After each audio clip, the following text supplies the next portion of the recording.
ओम जय श्री हरि विष्णु। आप सभी को मोहिनी एकादशी की मंगल शुभकामनाएं। भगवान श्री हरि विष्णु और माता लक्ष्मी की कृपा सदैव आप और आपके समस्त परिवार पर बनी रहे। दोस्तों, आज है मोहिनी एकादशी का व्रत। तो 19 मई 2024 को मोहिनी एकादशी का व्रत है और 20 मई 2024 को एकादशी व्रत का हमें पारण करना है। आप सभी जानते हैं एकादशी के व्रत में पारण का बहुत महत्व होता है। अगर हम पारण सही समय पर नहीं करते हैं, सही विधि से नहीं करते हैं, तो हमारे किए गए व्रत का संपूर्ण फल हमें प्राप्त नहीं होता। तो आज की वीडियो में मैं आपसे बात करने वाली हूँ कि मोहिनी एकादशी व्रत का पारण हमें किस प्रकार से करना है, कब करना है, पारण का शुभ मुहूर्त क्या होगा, द्वादशी के दिन किस प्रकार से हम भगवान श्री विष्णु की पूजा करें, किस प्रकार से हम अपना व्रत समर्पित करें भगवान को, और आज किन चीज़ों का दान करें, दान करने की सही विधि क्या है, कौन सी वस्तु का दान आज हमें ज़रूर करना चाहिए, और व्रत का पारण करते समय हमें किस बात का ध्यान रखना है। मतलब व्रत खोलते समय हमें कौन सी चीज़ खानी चाहिए, कौन सी चीज़ खाकर व्रत खोलना चाहिए, और पारण का भोजन बनाते समय किस बात का हमें ध्यान रखना चाहिए।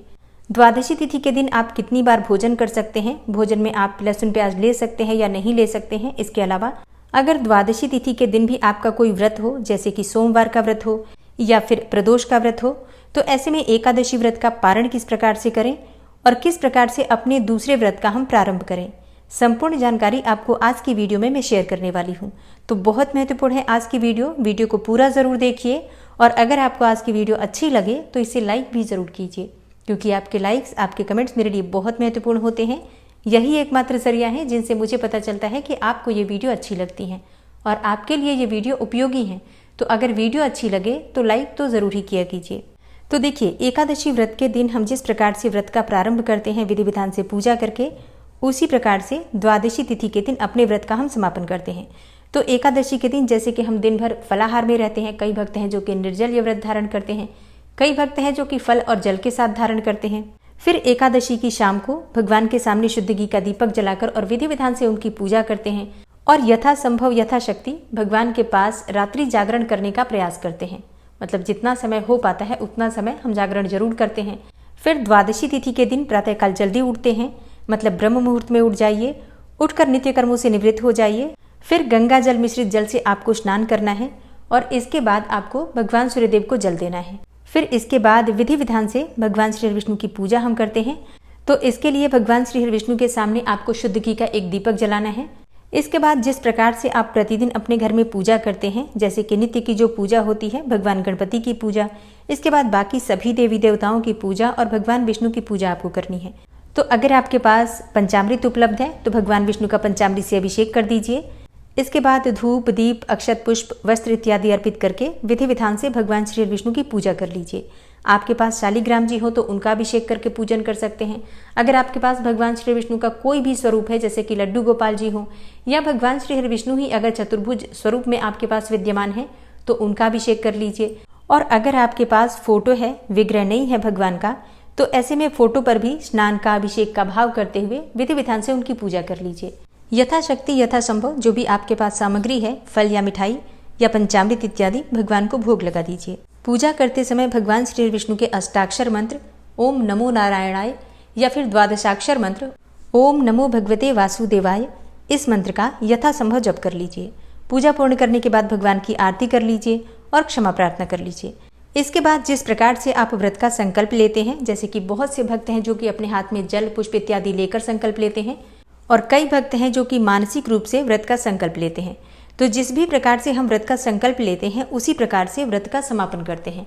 अगर जल पुष्प के साथ आपने संकल्प लिया है तो जल पुष्प के साथ ही आप व्रत समर्पित करेंगे, और अगर आप मानसिक रूप से भगवान श्री विष्णु के सामने संकल्प लेते हैं तो उसी प्रकार से अपने दोनों हाथ जोड़कर भगवान से प्रार्थना कीजिए कि हे श्री हरि विष्णु, हे जगत के पालनहार, हे जगदीश्वर, आपकी कृपा की प्राप्ति के लिए मैंने एकादशी का व्रत धारण किया और आपकी कृपा से आज मेरा ये व्रत पूर्ण हुआ।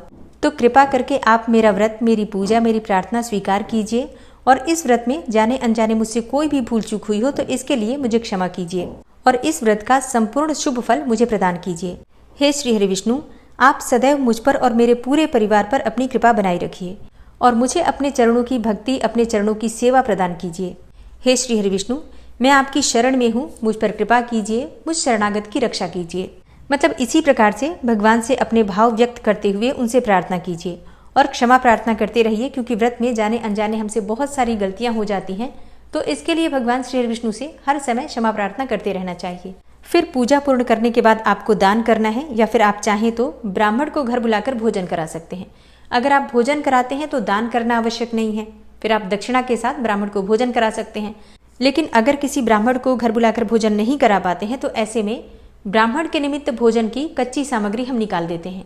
अब वो सामग्री क्या होती है, तो देखिए, अपनी इच्छा के अनुसार, अपने सामर्थ्य के अनुसार हम खाने की सामग्री का दान करते हैं, जैसे कि आटा, चावल, दाल, सब्जियां, फल, मिठाई, जो भी हमारे पास उपलब्ध हो वो सभी चीज़ें एक पात्र में रखकर, और इसके साथ ही दक्षिणा के लिए आप कुछ पैसे रख दीजिए।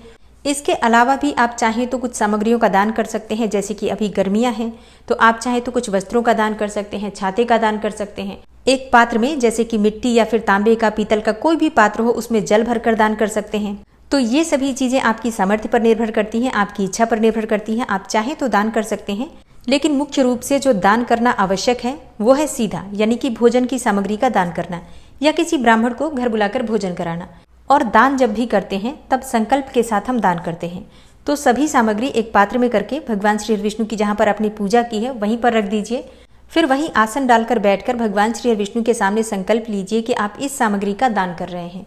भगवान श्री विष्णु की प्रसन्नता के लिए, उनकी कृपा की प्राप्ति के लिए मैं इस सामग्री का दान कर रहा हूँ या दान कर रही हूँ, इस प्रकार से मन में संकल्प लिया जाता है। और फिर जल के 3 घेरे दिए जाते हैं, मतलब जल लेकर 3 बार आपको मनसना होता है, मानसिक संकल्प लेना होता है। और इसके बाद अपने दोनों हाथों से स्पर्श करके और आप संकल्प लीजिए कि आप इस सामग्री को किसी ब्राह्मण को या किसी जरूरतमंद को दान कर रहे हैं। और फिर भगवान श्री विष्णु से प्रार्थना कीजिए कि हे श्री विष्णु, आप इस दान को जो भी यथाशक्ति यथासंभव मैं दान कर पा रहा हूँ या कर पा रही हूँ उसे स्वीकार कीजिए और मुझ पर कृपा कीजिए कि मैं सदैव इसी प्रकार से दान, धर्म, पुण्य इत्यादि करता रहूं या करती रहूं।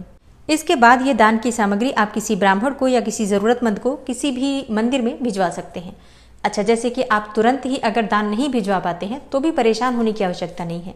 आप शुभ मुहूर्त में पारण कर लीजिए, दान की सामग्री निकाल कर रख दीजिए और इसके बाद अपने पारण करने के बाद भी दिन में किसी भी समय आप दान भिजवा सकते हैं। लेकिन इतना ध्यान रखिए कि द्वादशी तिथि की शाम से पहले आप ये दान की सामग्री भिजवा जरूर दीजिए। मतलब बहुत दिनों तक अपने घर में दान की सामग्री नहीं रखी जाती है, इसका दोष लगता है। फिर दान की सामग्री निकालने के बाद आप शुद्ध और सात्विक भोजन बनाकर व्रत का पारण कर सकते हैं। लेकिन जो भी भोजन आप बनाते हैं पहले भगवान को भोग लगाया जाता है। भगवान के भोग लगाने के बाद प्रसाद के स्वरूप में आप स्वयं भी पारण करते हैं और परिवार के सभी सदस्यों को भी देते हैं। इसके अलावा गाय को, चींटियों को या फिर कौवे के, पक्षियों के निमित्त उसी भोजन में से थोड़ा निकालकर जरूर देना चाहिए। मतलब आप अपना व्रत खोलें इससे पहले उसी भोजन में से कुछ भोजन किसी जीव को जरूर करा दीजिए। अब बात करें कि पारण में हमें सबसे पहले क्या खाना चाहिए, तो देखिए, सबसे पहले भगवान का चरणामृत जो कि हमने भगवान को अभिषेक किया है उसी जल को अपने दाहिने हाथ में लेकर और 3 बार ग्रहण करना चाहिए। इसमें तुलसी का पत्ता भी होना चाहिए, तो थोड़े से तुलसी के पत्ते तोड़कर रख लीजिए अपनी हथेली पर और उसी में चरणामृत ले लीजिए और फिर इसे ही ग्रहण करके अपना व्रत खोला जाता है।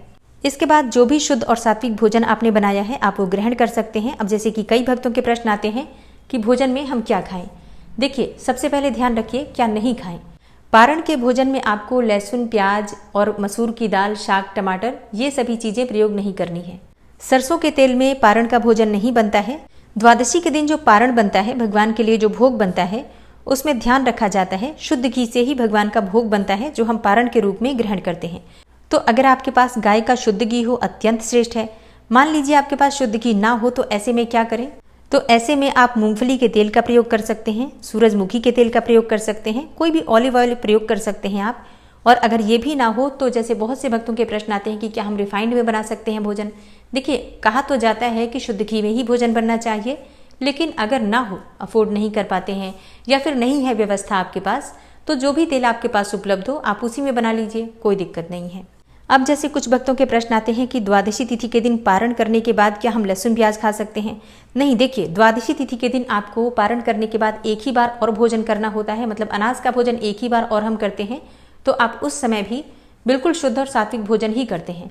एकादशी से ज़्यादा महत्व होता है द्वादशी का।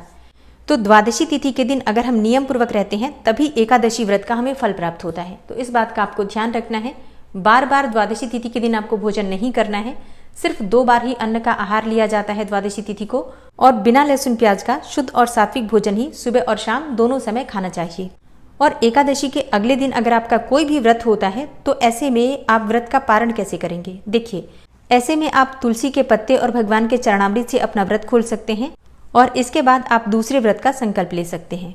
और एकादशी के दिन हम तुलसी में जल नहीं देते हैं, तो ऐसे में द्वादशी तिथि के दिन भगवान श्री विष्णु की पूजा करने के बाद अपना व्रत खोलने से पहले तुलसी में जल देकर और धूप दीप देकर तुलसी की पूजा कर लेनी चाहिए। उसके बाद आप अपना व्रत खोल सकते हैं। और अब बात करें कि एकादशी व्रत का पारण हमें कब करना है, तो देखिए, एकादशी व्रत का पारण हमेशा द्वादशी तिथि में किया जाता है और द्वादशी तिथि का प्रारंभ होगा 19 मई 2024 यानी कि रविवार के दिन दोपहर में 1:50 पर और द्वादशी तिथि समाप्त हो रही है 20 मई को शाम को 3:59 पर, मतलब लगभग 4 बजे के आसपास। 20 मई को सूर्योदय काल का समय रहेगा सुबह 5:28 पर। ऐसे में व्रत खोलने का जो शुभ मुहूर्त हमें प्राप्त हो रहा है 20 मई 2024 को यानी कि सोमवार के दिन सुबह 5:28 से सुबह 8:12 के बीच में। तो इसी समय में अपना व्रत खोलने का पूरा प्रयास कीजिए। मान लीजिए थोड़ा बहुत देर भी हो जाता है तो 9 बजे तक या फिर 9:30 तक आप अपने व्रत का पारण कर लीजिए। दोस्तों, ये है आज की वीडियो। उम्मीद करती हूँ आपके लिए उपयोगी होगी। आने वाली वीडियो में आप जानेंगे प्रदोष व्रत कब है। इसके अलावा पूर्णिमा की जानकारी चाहिए, वट सावित्री व्रत के बारे में जानना चाहते हैं तो चैनल पर वीडियो अपलोड है, आप चाहें तो उसे देख सकते हैं। आज की वीडियो अगर आपको अच्छी लगी हो तो वीडियो को लाइक कीजिए, शेयर भी जरूर कीजिए और चैनल पर पहली बार आए हैं तो सब्सक्राइब करके बेल आइकन को जरूर प्रेस कर लीजिए अगर आपको आज की वीडियो अच्छी लगी हो तो। मिलती हूँ मैं आपसे अगली वीडियो में, तब तक के लिए जय श्री राधे।